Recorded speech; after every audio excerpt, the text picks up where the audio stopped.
Hiya, fellas, and welcome to an update on the hostages. We now have 2 left for negotiate. Hey, what? Whoa, that was a close one. I almost. Hey, is that a Rolex? You jerk! You were holding out on me! They're a bit more gawky up close, but. I mean, the knockoffs are actually more appealing. Then again, I've never had much interest in clocks. Who the hell would want to keep track of time? Each second, minute, hour, and day are a countdown. A countdown to the inevitability of our death. That's not something I'm sure everyone wants to keep thinking. But the next day might be their last. And no matter what you do to stop it, death's just gonna keep coming. It's ethereal, yet all the more real. That brings up a good point to show you fellows at home. An example of what it's like to see death coming to your doorstep. Enjoy.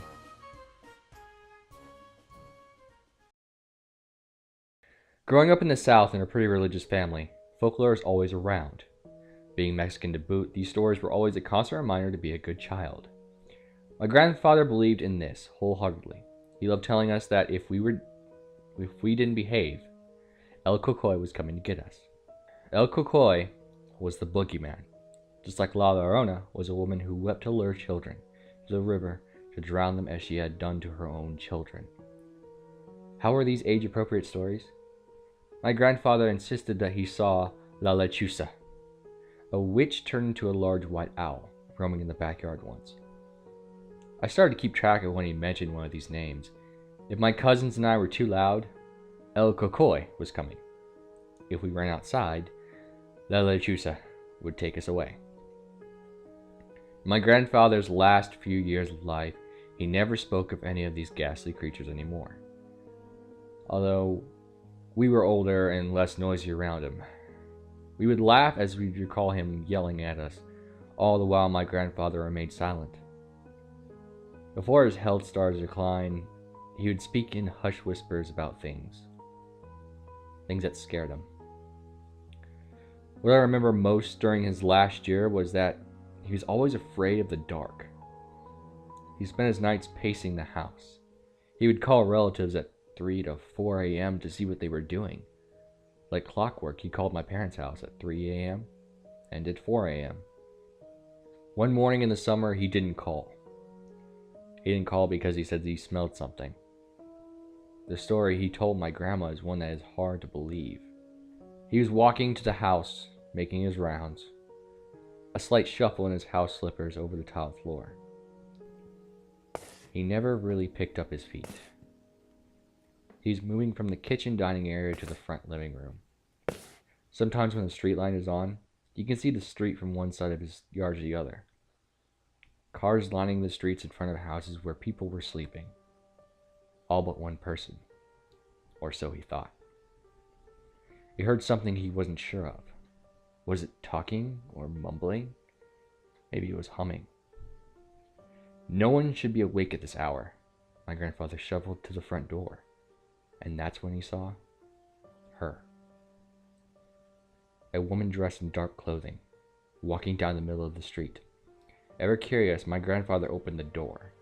He stood behind the screen door in silence as the wind picked up and he smelled it. In an instant, he smelled something foul. A wall of sulfur.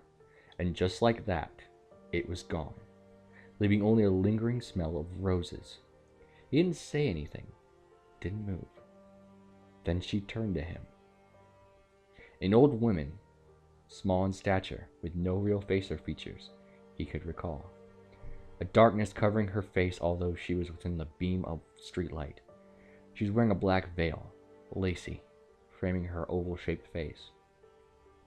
She looked right at him as she tried to get near, her feet shuffling toward the edge of his driveway.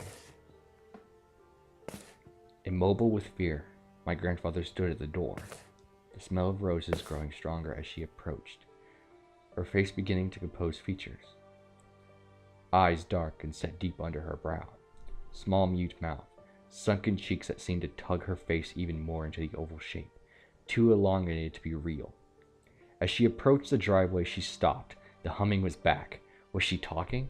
Was she singing to him? My grandfather watched as she tried to step onto his property. She struggled. Something was preventing her from walking up the driveway. Seemingly forced to remain on the street, she stopped humming. Her face was that black hole. The eyes.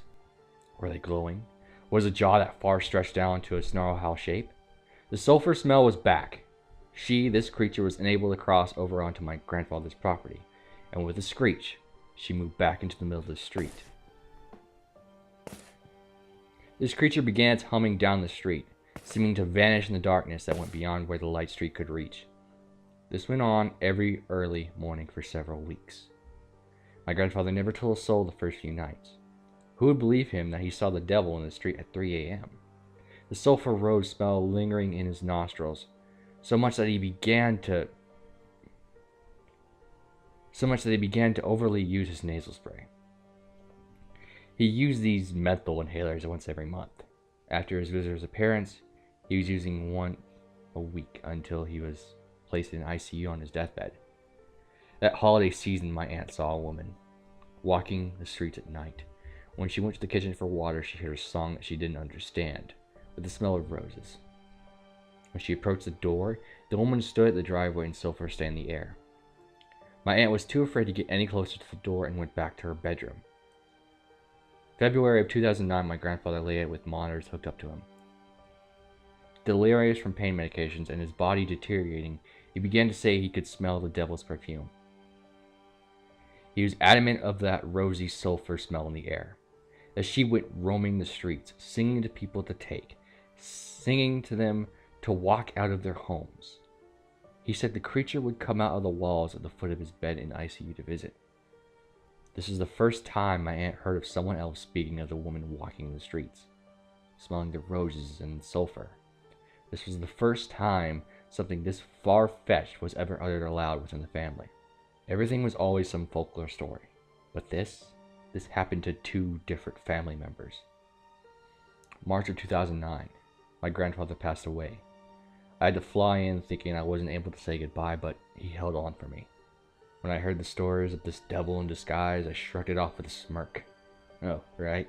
Like that really happened? No, it is for real, I saw it. My aunt loved to exaggerate, but the look in her eyes made me skeptical. That night I dreamt of the story as if I was there. I could smell the roses, the sulfur. I saw this small, frail woman walking the street under the streetlight. When she turned to me in my dream, her face was a black void. At my grandfather's funeral, the priest spoke of life, and how in death we are reunited with our loved ones and are at peace. I couldn't shake the feeling I got from my dream. At the cemetery, by a crooked mesquite tree off in the distance, there was a woman, small in stature, skinny. Where were her feet? Was she looking at me? How? I couldn't see her face. It was broad daylight and I couldn't see her face. I smelled roses. The wind whipped up and it was warm, and briefly, I smelled it. I smelled the sulfur. There was nothing around but empty fields. Where was the sulfur smell coming from? I looked around and then back at the tree, but she was gone, as was the smell. Every now and then, I hear a sound, like shuffling feet, and I smell roses. If I close my eyes, I can see the small figure in black. I open my eyes before she looks at me. Is that the devil's perfume I smell?